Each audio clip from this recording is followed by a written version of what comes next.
UIDAI team से मैं उनसे रिक्वेस्ट करूंगा to start with the session.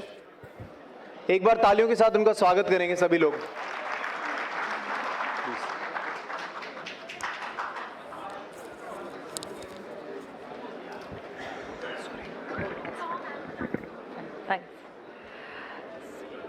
So lunch के बाद नींद आ रही है?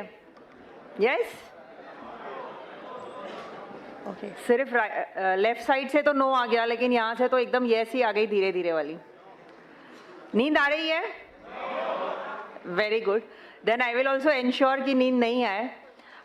वेल, हम basic Aadhaar ecosystem and basic enrolment update and most important exceptional handling के बारे में बात करेंगे, ठीक है? But before we go there, हम उसकी बातचीत करें उससे पहले आप सबका एक बार फिर से warm welcome in this workshop. And जैसे ऑलरेडी हम मॉर्निंग से ये सारी बातें कर ही रहे हैं कि enrolment update and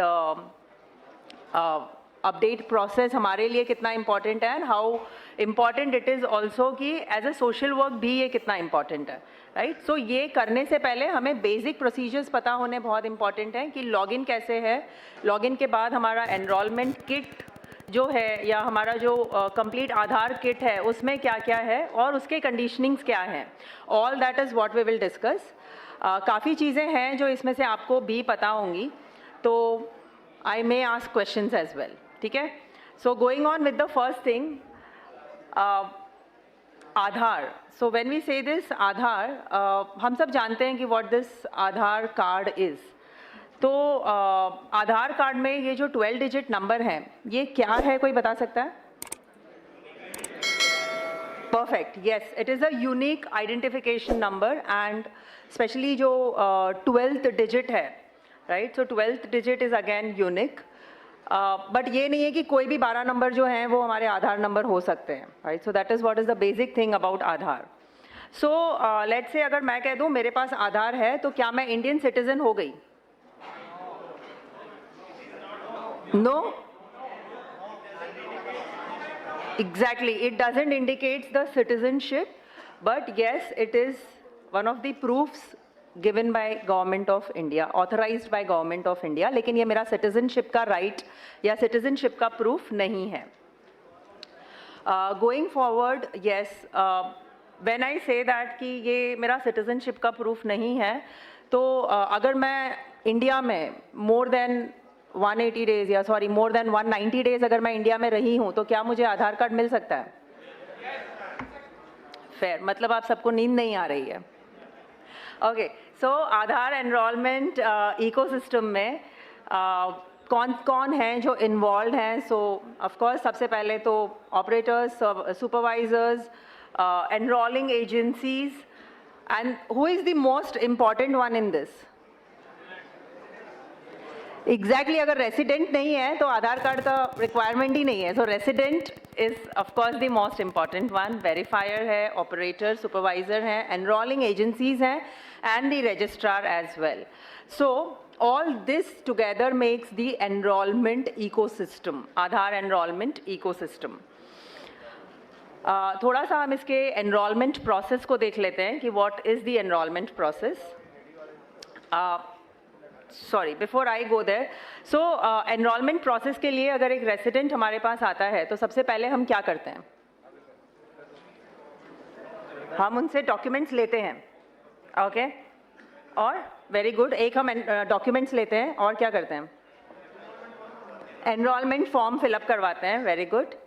and biometrics, demographic details वगैरह चेक करते हैं, गुड, ग्रेट। एज वेल हमने कुछ बिहेवियरल एस्पेक्ट्स में भी देखा था। हमें ये भी ध्यान देना है कि अगर कोई सीनियर सिटीजन्स हैं या कोई ऐसे हैं जिन्हें हेल्प की ज़रूरत है, तो सबसे पहले हमें उन्हें भी बैठने को कहना है या पानी भी हम ऑफर कर सकते हैं। That could be the first one. उसके बाद हम एनरोलमेंट फॉर्म फिलअप करेंगे। But yes, the first is हम एनरोलमेंट फॉर्म फिलअप करने के बाद we will check upon the details कि उनके पास जो प्रूफ्स हैं उसमें क्या डिटेल्स लिखे हैं। And then we capture the proof of identity, proof of address, proof of relationship if required, and the proof of birth. All that details capture करने के बाद we capture the biometric details and the ये सारा हमने capture तो कर लिया, उसके बाद क्या होगा? वी हैव कैप्चर्ड एवरीथिंग, हमने सारा कुछ सिस्टम पे ले लिया, अब चेक कर लेना है. Very good, that is what we call it as review. And after the review a 28 digit EID is created, that is the acknowledgement. So one person comes to me and tell, मुझे, मेरे पास एक इंसान आता है और कहता है कि मेरे पास तो acknowledgement है, मतलब कंफर्म मुझे आधार कार्ड मिल गया. नहीं, it is only the acknowledgement, correct. So ये सिर्फ एक एक्नॉलेजमेंट है, एंड ये सेम चीज़ हम रेसिडेंट को भी बता सकते हैं कि ये एक्नॉलेजमेंट है. This is only used as an acknowledgement. इसे आधार कार्ड की तरह इस्तेमाल ना किया जाए, राइट. और ना ही ये हमें कंफर्म करता है कि आधार कार्ड मिल जाएगा. लेकिन क्या हो सकता है, क्या रीज़न है एक्नॉलेजमेंट से आधार कार्ड नहीं बनेगा? QC check, yes. So QC check हो सकता है, कुछ डॉक्यूमेंट्स इनकरेक्ट हो सकते हैं कुछ फिलअप करते समय, जैसे इससे पहले सर ने बताया था कि हम कुछ मिस कर गए हैं, पॉसिबली एक फ़ोटो बराबर नहीं गया है, या फ़ोटो कैप्चर करते समय उस इंसान का फेस बराबर नहीं आया है. Many such things can happen, right. So yes, all that will be checked under the QC, and then the final Aadhaar will be issued. So capturing the enrollment form, acknowledgement का print, and capturing the enrollment form, and finally the consent form. So that is the basic process. उस process को हम थोड़ा और आगे detail में देखेंगे, but before that हमारी enrollment का जो center है उसका layout and उस kit में what all should be there. तो क्या क्या चीज़ें हैं जो हमारे लिए required हैं हमारे एनरोलमेंट सेंटर पर? एनरोलमेंट किट में क्या क्या होना चाहिए? Laptop, yes, very important. GPS, yes. Biometric, iris, printer, extra monitor, yes. Camera, very good. Wheel chair, okay, good, super. लेकिन ऊपर से बिल्कुल आवाज नहीं आ रहा है. दिस शोज दैट कि ऊपर तो ओके आ रही है, great. Yes, the rate chart, very good, जो आज भी सर ने बताया था. So laptop, the second monitor for the live data verification by the resident. Camera is required to capture the photo. The iris scanner, the fingerprint scanner, printer scanner, and the GPS device. इतनी basic चीज़ें हैं जो enrolment kit में होनी चाहिए. And now that we are talking about the second monitor and the laptop, second monitor का setting कैसे होना चाहिए? सामने या ओके, opposite direction, resident के सामने, okay. Very good. I think someone said that operator के right hand side में. Yes. So let us see that कि what all are the conditionings into it. First and foremost, additional monitor जो है should be placed at 90 degrees angle. So 90 degrees angle will be, yes, generally towards the right side. Enrollment का station should be 10/7 का proper lighting वाला, मतलब proper light आता हो ऐसे room होना चाहिए. Table is required, all that जो बेसिक स्टफ्स हैं रिक्वायर्ड हैं. ये सारा काम करने के लिए electricity supply is important, internet connection, so that synchronisation, GPS, all that can be done, and the sitting arrangement for the resident.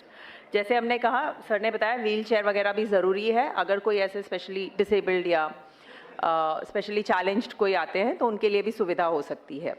Enrolment kit में computer, which can be either laptop or desktop, camera, all that we discussed before that. Photo के लिए the conditioning, as we say, background screen white होना चाहिए, and GPS. Manpower requirement में we require operator, supervisor, and the verifier. Now while we capture this attributes, हम जब ये capture करते हैं enrollment के समय, फ़ोटो हमें कैप्चर करना है एंड डेमोग्राफिक डिटेल्स हमें कैप्चर करनी है. डेमोग्राफिक्स के लिए हम डेफिनेटली प्रूफ चेक करते ही हैं. Fingerprints and iris, mobile number and email ID. So ये मेरे ही साथ हुई सिचुएशन है. जब मैं मेरा आधार कार्ड करवाने गई थी तब वहाँ पर जो भी कोई बैठे थे तो मैंने कहा कि ईमेल आईडी, तो बोला मैडम कुछ भी डाल दो, which I still remember. And मैंने कहा कुछ भी, तो मैंने कहा मुझे मतलब I know my email ID, but then उस समय मैं इतना हम यूज़ नहीं करते थे, राइट। सो मैंने कहा नहीं कुछ भी नहीं, मैंने जनरेट ही नहीं करा है तो लीव इट, उसको ब्लैंक रख देते हैं। कहा नहीं मैडम डाल दो ना कुछ भी, जीमेल याहू जो मत पसंद आए डाल दीजिए, लिख दीजिए उधर। And I still remember that, right. Luckily फिर भी ठीक है, मैंने तो उस टाइम पे नहीं लिखा था, लेकिन अगर ऐसे कुछ भी डाल दिया तो क्या होगा? Exactly there will be a misuse इसलिए बिकॉज वहाँ पर भी जब OTP या ऐसा कुछ जनरेट होता है, आधार OTP, ई साइनिंग की जो आज सर बात कर रहे थे, ई साइनिंग में email IDs also can be utilised and that will be misused. So this is one such incident जो मुझे आज भी याद है। एंड जाने अनजाने भी आज मैं फिर ये 500 लोगों को बोल रही हूँ, विच मीन्स और 500 लोगों तक ये भी माउथ पब्लिसिटी हो जाती है कि कोई कहीं बैठा, ये गलत नहीं कह सकते लेकिन एक नेग्लिजेंसी था, right. So mobile numbers and email ID, यहाँ पर भले ही हम बता रहे हैं कि ये ऑप्शनल है, लेकिन प्लीज़ एंश्योर कि ये हो तो सही लिखें, लेकिन सिर्फ लिखने के लिए नहीं लिख दें कि ठीक है नाम है कीर्ति तो कीर्ति डॉट मदलानी करके कुछ भी डाल दिया, याहू या ऑर्कुट या जीमेल या whatever, right. So after that ये email IDs, mobile number and demographic details capture करने के बाद we check for the uniqueness, right. So यहाँ पर ये खास चेक किया जाता है कि ये फिर से मतलब पहले से ऑलरेडी ये सिस्टम में है या नहीं है, right. So that is why we check that. Then coming on to new enrollment and update. So new enrollment के लिए एक इंसान कितनी बार आएगा हमारे पास? एक ही बार आएगा। There is no possibility कि new enrollment के लिए मैं बार बार आऊँ। मेरा जन्म एक ही बार हुआ है, right? So obviously it is once. But update के लिए there are things where people might, जहाँ पर लोग एक से ज़्यादा बार आएंगे। So कहाँ पर हम एनरोलमेंट कर सकते हैं? ऑफकोर्स हमारे UIDAI के ऑथराइज्ड परमानेंट एनरोलमेंट सेंटर्स पर हो सकता है ये। ऑफलाइन एनरोलमेंट भी पॉसिबल है, आज भी काफ़ी लोगों ने कहा था कि ऑफलाइन भी कर रहे हैं। एनरोलमेंट के लिए, न्यू एनरोलमेंट के लिए हम जब भी आते हैं तो पर्सनली वहाँ पर होना is also important. And when we talk about update में लिमिट्स हैं। थोड़ा सा हम ऊपर की आवाज़ सुनना चाहेंगे कि लिमिट बेस्ड अपडेट जो है तो नाम कितनी बार चेंज हो सकता है? Very good. अब ऊपर जो बैठे थे उन्होंने सोचा कि मैडम तक आवाज़ नहीं पहुंच रही है, बेटर इशारे में ही बात कर लें। Great. Date of birth, yes, I can not change, मैं बार बार चेंज नहीं कर सकती हूँ date of birth. However at the same time ये भी ध्यान रखना है कि जब हम उनका डेट ऑफ बर्थ फिलअप कर रहे हो तो करेक्ट हो, ताकि अगेन ईज ऑफ लिविंग हो सके, राइट। जेंडर एक बार, it is only once. So multiple times address, mobile and email updates are permitted, लेकिन डॉक्यूमेंट्स का proof is required and biometric capture होगा, राइट। फिजिकल अपीयरेंस अगेन यहाँ पर enrolment update के लिए भी इम्पॉर्टेंट है। स्पेशली अगर हम बात करते हैं for childrens 0 to 5 years enrolment के लिए, तो वहाँ पर डेट ऑफ बर्थ प्रूफ और पेरेंट्स का Aadhaar is required, at least one of the parents. Aadhaar letter is required as head of family. So going forward, when we talk about this enrollment, new enrollment update, new enrollment and update, so we have two things. Operator client में we have ECMP and CELC. ECMP है enrollment client multi platform, जहाँ पर new enrollment या update के लिए हम उसे इस्तेमाल करते हैं, especially demographic, biometric updates and even offline भी ECMP काफ़ी इस्तेमाल हो रहा है। CELC, name itself says it is for child enrollment. Again, it is a software जहाँ पे हम enrollment कर सकते हैं. Mobile and email also can be updated. It is a single finger device. Now, online services पर भी हम ये काफ़ी चीज़ें हैं जो कर सकते हैं. That is nothing but My Aadhaar portal. So अगर मैं सेंटर पर जाकर नहीं करना चाहती हूँ, I can do it online as well. But minor name में सम माइनर चेंजेस हैं, डेट ऑफ बर्थ है या जेंडर एड्रेस, ये updates can be done. So as we say enrollments and update, तो enrollment किस किस type का होता है? Enrollment either will be document based, जहाँ पर मेरे पास सभी documents available हैं मेरे, identity, address proof, and if I am giving a address proof of someone else, then I will require a relationship proof that will be HOF based, head of family based, या फिर introducer based, या फिर child enrollment होगा. अगर child enrolment है तो that will be also one separate category. And update type will be demographic updates या फिर बायोमेट्रिक अपडेट्स.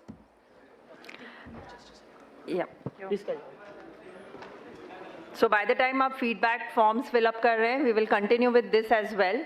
इसे भी हम कंटिन्यूएशन में ही रखेंगे. सो एनरोलमेंट अपडेट प्रोसेस में हमने जैसे पहले ही कहा था कि first we will fill up the form, then the resident, अगर रेसिडेंट को कोई डिफिकल्टी है तो क्या हम फॉर्म फिलअप कर सकते हैं? Yes, no?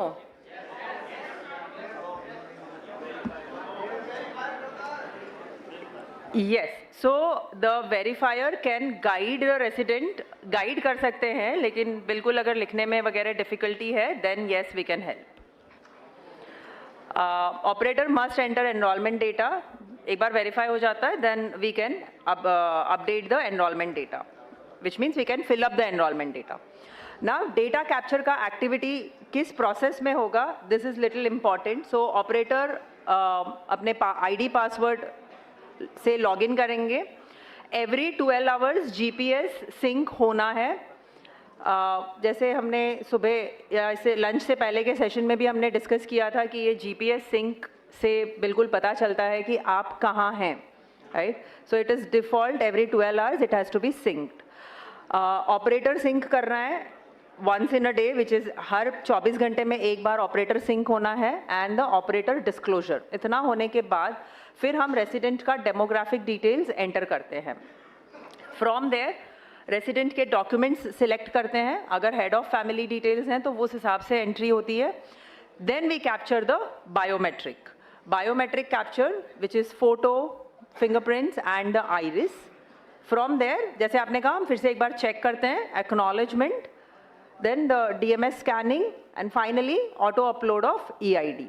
Right? So ये process है जिसमें हम रोज एक बार एक्टिविटी करेंगे. The first one, that is login ID, GPS sync, operator sync and operator disclosure. ये रोज एक बार करना है, डेली वन टाइम का एक्टिविटी है.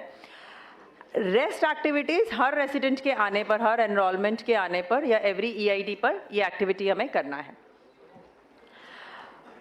डेमोग्राफिक डेटा सेंटर्स, इसमें कोई अगर क्वेश्चंस हैं तो आप पूछ सकते हैं. इसमें कुछ डिटेल्स लग रहा है हमें जानने जैसा? Part A talks about the basic residence details, part B talks about personal details, address details. Part C है कोई क्वेश्चंस? यस. हाँ, okay, just a moment sir. हाँ,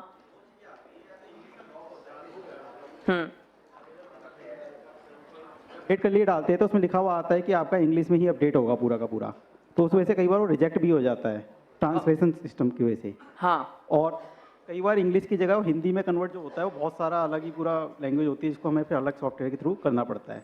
उसका मैम कैसे? ठीक है. सो ये जो क्वेश्चन है related to this part C, आप जो ट्रांसलिट्रेशन का कह रहे हैं इंग्लिश टू हिंदी का, that we will take up when we do the Q&A session. तब तक के लिए please park it. I was saying it question in the terms कि यहाँ पर कोई ऐसी चीज जिसको हमें डिटेल में जाना है. Sorry, yes, we will take it in Q&A. Yes. So what you said, right. Part A हम यहाँ पर जैसे आप देख रहे हैं लैंग्वेज का, we have one more sign over there, right? So possibly उस वजह से होता होगा, but I think Q&A session में we'll take it in detail. Personal details fill up करते समय we talk about all the details, the name of the resident, date of birth, age and so on, gender. Part C में हम बात करते हैं contact details की, that is address as per the proof of address that is given. Pin code again as per the proof, exact post office and confirm. Local language के लिए जो आप बता रहे थे ट्रांसलिट्रेशन एरर्स, सो आइदर हम Google use कर सकते हैं, लेकिन जब हम गूगल यूज़ कर रहे हैं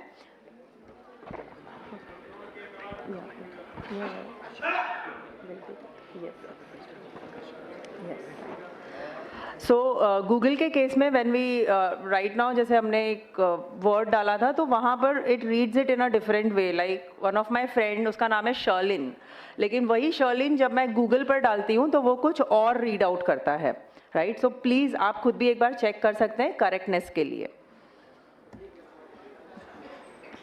सो अगेन रेसिडेंट के रेफरेंस डॉक्यूमेंट्स जो स्क्रॉल डाउन लिस्ट में दिए हुए हैं, उन्होंने जो सबमिट किया है उसके हिसाब से आपको अपलोड करना है. क्या डेट ऑफ बर्थ के लिए उन्होंने क्या प्रूफ दिया है, एड्रेस के लिए क्या दिया है, आइडेंटिटी प्रूफ क्या सबमिट करा है. Further when we talk about biometric data capture के लिए करेक्ट पॉस्चर में बैठना है. एंश्योर दैट कि चेहरे पर ज़्यादा स्माइल या वन साइडेड फ़ोटो या सेल्फी टाइप का फ़ोटो या कैप के साथ का फ़ोटो ना हो. ये कुछ चीज़ें हैं जो हमें ध्यान रखनी है. चश्मे पहन के मैं फ़ोटो निकलवा सकती हूँ. ओके, इट इज़ अलाउड अगर प्लेन ग्लासेस हैं तो ठीक है, ठीक है. लेकिन अगर मैं गॉगल्स पहन कर निकालना चाहती हूँ, सन ग्लासेस पहनकर फ़ोटो क्लिक करवाते हैं, that will B into a rejected part. Operator shall capture the fingerprints as said, left 4, right 4 and then the 2 thumbs. हाँ, इन केस अगर लोअर बायोमेट्रिक क्वालिटी है, जैसे हम बात कर रहे थे मॉर्निंग में कि अगर क्वालिटी इज लो, तो उस समय we can do a force capture, right. So maximum limit जो हमारे सिस्टम की है इज 4 times. सो 4 times के केस में we can capture it in that way, अगर पहली बार हमें लग रहा है कि the quality is not good. Same will happen for the iris data capture के लिए भी सेम ही चीज़ होगा. In case of low iris quality we can go for, हम फोर्स कैप्चर के लिए परफॉर्म कर सकते हैं या फोर्स कैप्चर हम ले सकते हैं. लेकिन मिक्स आइरिस कैप्चर नहीं करना है, विच मीन्स किसी और का आइरिस कैप्चर करके अपलोड कर दिया, वो नहीं करना है. रिव्यू एंड कंफर्मेशन, एक बार हमने जो भी कुछ अपलोड कर दिया है just review it. Once the review is done, आपको वहाँ पर कलर्स के हिसाब से दिखाई देगा. Red colour which will indicate कि कहीं पर एरर है, ग्रीन विल इम्प्लाई दैट कि सब कुछ बराबर से कैप्चर हो गया है, and the orange will say that कि हम जिस स्क्रीन पर हैं वो स्क्रीन अभी तक कंप्लीट नहीं हुआ है, rest all is completed, right. So please check up on the colour and once it is all green then we can go ahead with the review. So review screen पर again हम ये सारी details एक बार resident को भी दिखा सकते हैं. रेसिडेंट चेक करके कंफर्म कर सकते हैं. Once resident is confirming it then the biometric update will be generated. एक बार रेसिडेंट ने कंफर्म कर दिया फिर हम वापस जा सकते हैं? No, we can not roll back. So review and confirmation of captured data में this is how the review will be done. Then the operators finger and अगर HOF का है तो HOF's fingerprint and further we can click on save. Acknowledgement के लिए please generate the receipt in a regional language. So अगर वहाँ पर चाहते हैं तो हम हिंदी या वहाँ की लोकल लैंग्वेज में प्रिंट करा सकते हैं, अदरवाइज डिफ़ॉल्ट में इंग्लिश में प्रिंट होगा. Click the print button and finally the acknowledgement will be there. Consent for enrolment we can click there and the basic process is done. Acknowledgement printing के बाद signature of both the resident and the operator is done, then we can attach the documents. So we can click on attach documents का tab. Documents attach करने के बाद which means scanning the documents again, वहाँ पर हमें ध्यान देना है कि कहीं पे हम mistake ना करें. Then coming on the fees part, काफ़ी बार डिस्कस हो गया है, so I'll not go in detail. We know कितना फीस है and this is inclusive of GST जो पहले ही डिस्कस हो गया है. Yes. Then the complete process flow कि कहाँ पर so ये पैकेट जब रेडी हो जाता है, the first step as we say the packet is completed which has all the details, demographic and biometric along with the documents. This goes oh sorry, this packet is auto uploaded from client application, reaches to Aadhaar processing, that is at the data center. वहाँ पर डीडुप्लीकेशन check होगा कि ये already details किसी और के नाम से तो नहीं है. फ्रॉम देयर द रेसिडेंट का डॉक्यूमेंट्स वैलिडेशन होगा कि डॉक्यूमेंट्स बराबर मैच कर रहे हैं या नहीं. And that's where generation of Aadhaar या update of Aadhaar is done. From there resident को एसएमएस जाता है या इंटीमेशन जाता है कि आपका आधार अपडेट हो गया है या Aadhaar enrolment is done. And further the resident will receive it in maximum 90 दिन के समय में रेसिडेंट अपना आधार रिसीव करेंगे. उसके बाद आता है, उसके बाद रेसिडेंट जो हैं वो ऑनलाइन भी आधार की काफ़ी सारी सुविधाएं ले सकते हैं, जैसे कि वो अपडेट कर सकते हैं, अपने आधार को प्रोटेक्ट भी कर सकते हैं, वर्चुअल आईडीज़ भी क्रिएट कर सकते हैं. अब ये हम आपको क्यों बता रहे हैं, अगर रेसिडेंट ये ऑनलाइन भी कर सकते हैं तो आपको क्यों बता रहे हैं हम? एग्जैक्टली, हर किसी को ऑनलाइन के बारे में नहीं पता है. एंड पॉसिबली अगर कोई रेसिडेंट वहाँ पर आ रहे हैं जो कह रहे हैं कि हम दूसरी बार नहीं आ सकते हैं, अगर कुछ काम होगा तो क्या होगा. सो this is also one extra service. ये नॉलेज आप उन्हें दे सकते हैं बिकॉज ये नॉलेज अब आपके पास है. सो बायोमेट्रिक अपडेट प्रोसेस की ओर देख लेते हैं एक बार. जो चाइल्ड है या बच्चे हैं जिनका लेस देन 5 इयर्स में एनरोलमेंट हुआ है, वहाँ पर हम why are we updating it. So as we can see it, Rohan जब 5 साल से छोटा था तो आधार पर know how he looks between as 5 and 15 at the time of enrolment, this is how. And Rohan above 15 years at the time of enrolment, क्या changes होंगे. So that we will see. And further जो हमने कहा था exceptional cases, अगर किसी ने हाथ खो दिए हैं ड्यू टू एक्सीडेंट या आंख पर इंजरी है, then how it will work. Plastic surgeries के केस में या फिर कभी हम कहते हैं ना कि रिजेक्ट हो गया Aadhaar, right. So why it happened. So exceptional handlings हम कैसे करेंगे. एक्सेप्शनल हैंडलिंग्स में वन इज दैट अगर 6 फिंगर्स हैं, 5 की जगह मुझे एक और फिंगर है, क्या वो एक्सेप्शनल हैंडलिंग में जाएगा? Yes, no, no. 6th finger है इज नॉट एन एक्सेप्शन. हमें 5 फिंगर्स का आइरिस चाहिए, सॉरी 5 फिंगर्स का बायोमेट्रिक चाहिए. सो वो एक्सेप्शनल में नहीं जाएगा. लेकिन अगर मेरा एक फिंगर ही नहीं है या एक से ज़्यादा फिंगर्स नहीं हैं, देन वो एक्सेप्शनल में जाएगा, right. So this is where we say exceptional photo is required अगर एक्सेप्शनल है तो. बायोमेट्रिक एक्सेप्शन बटन पे हमें क्लिक करना है. As you all can see there, it is down bottom. Exceptional के लिए कैप्चरिंग रेसिडेंट्स बायोमेट्रिक एक्सेप्शन, किस चीज़ का एक्सेप्शन है ये हमें स्पेसिफाई करना इम्पॉर्टेंट है.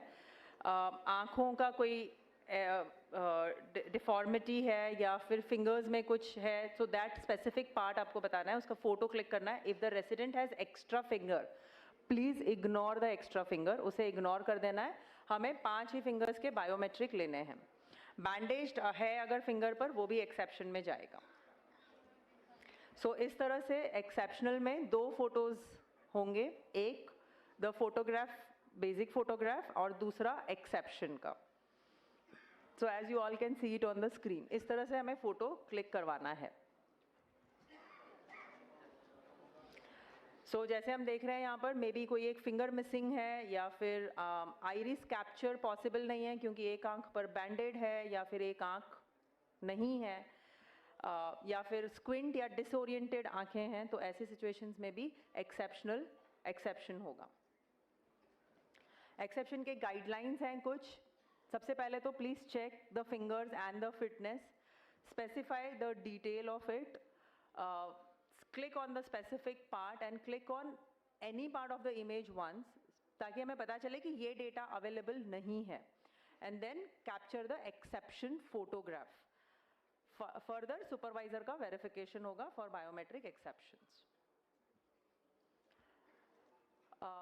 ये सब कुछ एट वन गो करना है. सो अगर रेसिडेंट का एक has an extra finger, of course that has to be ignored. In such cases the operator shall assist the resident, खास तौर पे अगर सिक्स्थ फिंगर है तो जब बायोमेट्रिक हम ले रहे हैं तो हमें खास ध्यान देना है कि वो सिक्स्थ फिंगर का बायोमेट्रिक पे कोई प्रिंट नहीं आए, राइट, सो वो हमें उन्हें सपोर्ट करना है। और एक्सेप्शन का फोटो लेते हैं तो पाम्स जो हैं वो कैमरा की तरफ फेस्ड हो, इस तरह से फोटो लेना है ताकि क्लियरली दिखाई दे। रिजेक्शंस क्यों होते हैं स्पेशली एक्सेप्शंस के केस में? या तो एक्सेप्शन फोटो गाइडलाइंस के हिसाब से नहीं है, एक्सेप्शन फोटो